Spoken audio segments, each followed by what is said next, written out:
Estamos de volta com o Simprocast e nesse episódio falando sobre o mundo corporativo.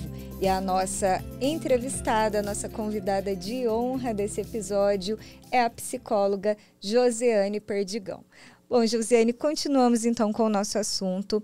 E eu tenho uma pergunta aqui para te fazer assim, o que não fazer no ambiente de trabalho? Mas eu vou inverter e colocar para você o que fazer para ter sucesso então no ambiente de trabalho. Perfeito. Eu sempre gosto de começar com o positivo mesmo, porque o não são tantas coisas, né? Agora, o que fazer também tem um mundo de possibilidades. E eu acho que a primeira dica que eu poderia dar, né, do que fazer no ambiente de trabalho é realmente entender o que eu preciso fazer. Às vezes eu chego para fazer uma atividade ou estou fazendo uma atividade que eu acho que eu estou indo super bem, né? E até começo, faço, mas eu não checo se realmente é isso que eu precisava fazer. Então, acho que o primeiro ponto do que fazer no ambiente de trabalho para se ter sucesso, primeira coisa, eu saber o porquê que eu estou lá e o que esperam de mim, que é o alinhamento de expectativas. Não ter medo nem vergonha de perguntar e alinhar aquilo que precisa ser entregue, né? O segundo ponto é a comunicação. Por mais que uma pessoa possa ser reservada ou mais tímida, isso não impede que ela tenha uma comunicação assertiva. Que é ela realmente conseguir se conectar com as áreas que estão ligadas ao que ela faz, ela fazer as perguntas que precisam ser feitas, não fazer nada na dúvida, e trabalhar a comunicação para que ela seja assertiva e não violenta, né? A gente vive num mundo que às vezes as pessoas se comunicam tanto e nem sempre da forma mais assertiva. Então, a gente cuidar da nossa comunicação no ambiente de trabalho, eu acho que é um ponto importante. Alinhar a expectativa, checando se o que eu estou fazendo é o que se espera que eu entregue. Checar se essa comunicação tá bacana, ou eu tô me calando, deixando de falar, ou eu tô falando em excesso, ou eu tô falando de forma inadequada, é um segundo ponto. Eu acho que a própria postura também, né? Quando eu estou num ambiente de trabalho, eu tenho que saber ler esse ambiente de trabalho. Como funciona essa cultura? O que pode e o que não pode dentro dessa empresa? Tem empresa que vai, inclusive, ter um traje social. Tem empresas que é obrigatório usar uniforme. Tem empresas que já não, né? Você já tem uma liberdade de usar uma roupa mais confortável. Não só em termos de roupa, mas como funciona no dia a dia a cultura, o que pode, o que não pode, o que é certo e o que é errado. Quando a gente fala de cultura organizacional, ela não é a mesma para todo mundo e nem para todas as empresas. Então, eu checar e entender o que é possível e permitido é importante. Algumas empresas trazem o processo de integração, que vão explicar essa cultura para os novos funcionários e até reciclar com os antigos. E tem outras empresas que não fala disso. Mas a gente sabe como funciona. Sempre tem alguém que nos diz, olha, aqui nessa mesa não pode colocar copo. E é ir pegando esse jeito de ser da empresa, da organização. Isso também é um ponto bastante importante. Eu acho que esse caminho, com essas 3 dicas, já nos dá bastante conteúdo para a gente pensar e se preparar para ir se atendendo às expectativas e entendendo o resultado do nosso trabalho. Sobre esses 3 pontos que você comentou, eu acho que é até interessante a gente ressaltar que tem pessoas que chegam na empresa e acham que a empresa que tem que se adequar a ele, ao seu jeito, ao seu estilo. E aí acontece ali uma série de crises e problemas que seriam evitáveis se as pessoas se atentassem a isso que você comentou. É isso mesmo. Quando eu entro numa organização, eu estou falando de uma empresa com várias pessoas, que sejam mais de 2, já é mais do que eu. Então, sou eu que estou chegando nesse ambiente. Então, sou eu que preciso entender esse ambiente, conhecê-lo e me adequar a ele. Imagina, a empresa não tem como se adequar, né? Eu trabalho numa empresa hoje que tem 1.800 funcionários. Não tem como adequar a empresa a 1.800 funcionários. Ou seja, nós temos lá o nosso código de ética e conduta, nós temos uma cultura, e aí a gente precisa trazer pessoas que dão match a essa cultura, que facilita. E, claro, num processo seletivo a gente se preocupa com isso, mas tem a parte operacional, que não necessariamente a gente vai conseguir pegar isso numa entrevista, mas é a pessoa que está entrando que vai ter que aos poucos ir se adequando. E aí é uma decisão. Né? Eu falo que tudo é uma decisão para fazer dar certo numa relação, num relacionamento interpessoal, assim como numa empresa, como no emprego. Eu tomo a decisão de fazer com que aquilo dê certo na minha vida. E para isso eu vou ter que flexibilizar, negociar, tolerar, ter paciência, ter empatia, que são todas competências que a gente vai precisar para uma relação interpessoal. E assim, uma curiosidade minha, que nem está no script, Josiane, fugindo aqui um pouco. Quando a empresa chega à decisão de realmente desligar aqueles funcionários, assim, de maneira geral, quais têm sido os principais motivos? Eu creio que é nesses 3 pontos aí alguma coisa que não funcionou, né? Eu sempre falo assim no RH, né? Muitas vezes a gente contrata pelo técnico, pela formação, pela expertise, pela experiência, e o profissional acaba saindo pelo comportamental.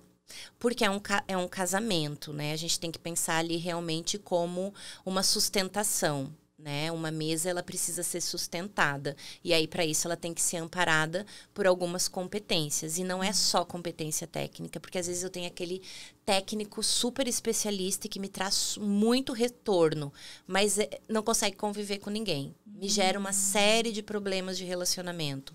Ninguém para na equipe dele. Eu começo a ter turnover alto, absenteísmo alto. E uma empresa não é formada por um profissional. É igual o jogo de futebol. Eu nunca esqueço uma Copa que teve que o Neymar passou mal. E aí a gente acabou, né, tendo um resultado ruim na Copa. O 7-1, inclusive, eu acho. Exatamente. Então, assim, um time de futebol, ele não é feito de uma estrela. Ele é feito por várias estrelas. E cada estrela vai ter um brilho diferente. Cada um num time de futebol tem uma posição e uma posição importante. Assim como numa empresa. A gente não quer todo mundo do mesmo jeito, porque isso não existe, né? Cada um vai ter competências distintas uma das outras, o que é ótimo, que traz diversidade. Mas a gente vai precisar que essas pessoas se adequem a essa cultura e que elas consigam se relacionar com as pessoas. Porque se você não conseguir se relacionar, eu não consigo nem ver teu técnico funcionar. Eu não consigo ver. As pessoas podem começar a te boicotar, começar a se afastar de você, e quando vê o resultado não aparece. Então eu falo que às vezes é mais fácil eu treinar tecnicamente, que eu mando para um curso, que eu treino lá o profissional, mas ele já tem o comportamental que é necessário. Porque o comportamental é uma decisão. A pessoa tem que querer. E, inclusive, ela tem que ter o autoconhecimento de que, de fato, isso pode vir a ser um problema para ela na carreira dela e até na entrega que ela está tendo. Então, eu te diria que as pessoas têm saído das empresas muitas vezes pelo comportamental. Por elas não conseguirem se comunicar, se relacionar, se flexibilizar, porque tem que ter flexibilidade. As empresas, elas estão cada vez mais mudando constantemente, porque o mundo está assim. A pandemia nos ensinou isso. Né? A gente vem numa velocidade de informação e de flexibilização o tempo inteiro. Então, dificilmente a gente vai hoje encontrar uma empresa engessada. Por mais que ela tenha processo. Esse processo ele vai ter que flexibilizar de acordo com o contexto ali que a organização vai precisar entregar. E esses profissionais precisam se flexibilizar junto. Profissionais muito engessados, né? Não funciona. Mas óbvio que eu tenho que entregar aquilo que eu fui contratado. Então, tecnicamente, eu posso entregar o mínimo. E comportamentalmente, eu entregar super. Tem mais tendência a ter sucesso na empresa do que eu entregar muito tecnicamente e zero no comportamental. Porque daí se torna uma pessoa que a gente não consegue conviver. E de maneira geral também, como é que está a mão de obra jovem? Tem sido os que têm dado mais problemas ou menos? Na verdade, as gerações estão aí para nos desafiar enquanto contexto organizacional, né? Ao mesmo tempo que a gente tem pessoas com a sua experiência, com maturidade, que isso é super importante dentro da empresa. Tem pessoas que não sabem nem explicar por que o processo acontece assim, mas ela já tem uma maturidade com aquele processo que ela te dá um caminho que facilita muito. E ao mesmo tempo, vem os jovens com todo um dinamismo, um aprendizado muito rápido, uma velocidade de informação, uma facilidade com tecnologia que nos ajuda muito. Qual é o maior desafio dentro da empresa? Fazer casar essas gerações todas, né? Não dá para abrir mão. Eu falo que hoje ter diversidade dentro da empresa é um dos grandes sucessos das organizações. A gente conseguir casar as gerações, a gente conseguir casar os gêneros, as culturas, né? Cada vez mais a gente está tendo migrações de pessoas para o nosso país, de outros estados, inclusive, e que trazem para a gente uma possibilidade de novas perspectivas de fazer aquilo que a gente sempre fez assim e que talvez hoje a gente possa fazer diferente. Então, eu acho que o jovem, ele tem uma questão que a gente tem que ter cuidado, que ele quer uma resposta muito rápida. Ele entra como assistente e daqui 6 meses ele quer ser gerente, né? Então, ele tem uma velocidade muito rápida para tudo, inclusive para a carreira. E aí, cabe a gente desafiar esse jovem cada vez mais e mostrar para ele o que ele precisa desenvolver para estar pronto para o próximo passo. Antigamente, um profissional entrava numa empresa para se aposentar nela. Hoje não é mais assim. Uma pessoa entra na empresa e ela vai ficar lá enquanto ela entender que ela tem qualidade de vida e que antigamente a gente não pensava em qualidade de vida. Não. Hoje se pensa. E também se ela tem desafio. Se aquilo está movimentando, está desafiando, está fazendo com que ela aprenda algo, né? A gente contrata o profissional, ele fica 4 meses na função e ele fala, eu quero desafio novo, eu quero aprender uma coisa nova, ainda mais no operacional. Então, a gente tem que estar dispostos enquanto empresa, se a gente quiser manter essas pessoas com a gente, é manter elas em constante evolução e aprendizado. Independente da geração. Porque quem já está há muito tempo na empresa também precisa sair da zona de conforto e saber que aquele jeito que sempre foi feito assim tem que se desafiar em fazer de uma maneira nova. Porque o que nos trouxe até aqui não vai nos levar num próximo passo, não consequentemente. Pode ser que aquilo que nos trouxe até um certo momento na empresa, mesmo ela tendo sucesso, se eu não testar o novo, eu posso ficar paralisado ou até mesmo não dar mais certo. Então, a gente precisa ter essa evolução. Então, eu acho que esse é o desafio, juntar a maturidade, a experiência, né, de outras gerações, junto com essa agilidade, com essa inovação que o jovem traz. Olha, tem muito assunto ainda para o nosso terceiro bloco. Daqui a pouquinho a gente volta, então, com dicas preciosas para você que quer se colocar no mercado de trabalho ou mudar de área.